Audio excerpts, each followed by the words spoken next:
Look, the bond market is where debt gets bought and sold, that's it. It's a giant global marketplace for IOUs. When a government needs to build a new highway, it sells a bond. When a big company like Apple wants to build a shiny new campus, it might sell some bonds. They are borrowing money, and the people or institutions who buy these bonds are the lenders. The price for this loan is the interest rate or yield. This market is immense, far larger than the stock market that gets all the attention on the nightly news. It's the plumbing of the global financial system. If it clogs up, everything else stops working.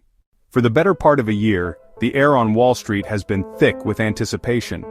After a period of aggressive rate hikes to tame inflation that felt like it would never end, the new obsession is predicting when the Federal Reserve will finally start cutting rates.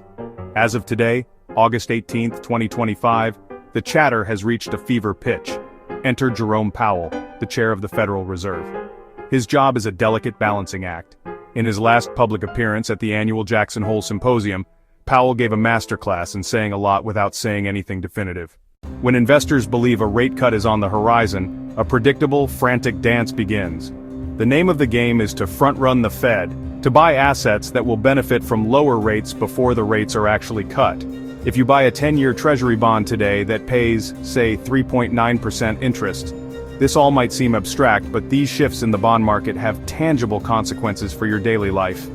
The interest rate you are offered for a 30-year fixed-rate mortgage is not set by the Fed. When you go to a dealership to buy a new car, the financing rate you're quoted is based on the lender's own borrowing costs. For businesses, lower interest rates make it cheaper to borrow money for expansion. So what's next? All eyes remain fixed on the incoming economic data. The next CPI report will be scrutinized for any sign that the disinflationary trend is stalling or reversing. Observers will be watching the monthly jobs report for further signs of softening. The ideal scenario, the Goldilocks outcome everyone hopes for, is a labor market that cools off just enough but doesn't freeze over. Was the decision to cut or hold unanimous? How many members are worried about a recession versus a resurgence in inflation? Ultimately, the bond market is a massive, complex machine for trying to predict the future. Right now, it is pricing in a very specific, very optimistic future. One where inflation is vanquished, a recession is avoided. The next few months will reveal whether the market's bets were savvy predictions or simply wishful thinking.